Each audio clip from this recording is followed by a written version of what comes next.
তো আজকে একটা নন পেড শ্যুট আছে, তার জন্য রেডি হব। সকালে কিছুই করিনি, বসেছিলাম। চাটা খেয়ে কমপ্লিট করে এখন খাওয়া দাওয়াটা করে তারপর স্নান করে দেন বেরোবো।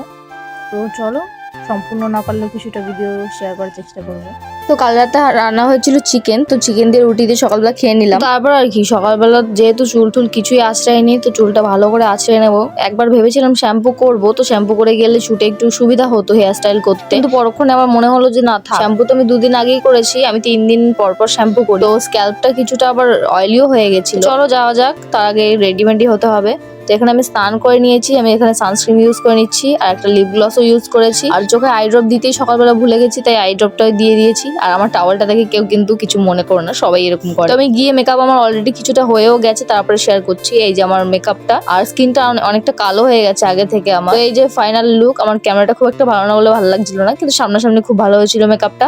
2 ঘন্টার মধ্যে সব কিছু কমপ্লিট হয়ে গেছে, তাই বাড়িতে চলে এসে আসার পর দেখতে পাচ্ছি এখন স্কিনটা একটু ঠিকঠাক লাগছে, কারণ রোদের থেকে আমি এসেই সঙ্গে সঙ্গে আগে মুখ টুক ধুয়েছি, তারপরে গিয়ে এখন দেখি ঠিকঠাক। বেলা অনেকটা হয়ে গেছিল, খিদেও পেয়ে গেছে, তাই বোনকে বললাম ভাত দে। আর আজকে আমাদের নিরামিষ ছিল, এখানে রান্না হয়েছিল সয়াবিনের তরকারি। তো ভিডিওটা এই পর্যন্তই। ভালো লাগলে লাইক কমেন্ট শেয়ার সাবস্ক্রাইব করে দিও। দেখা হয়।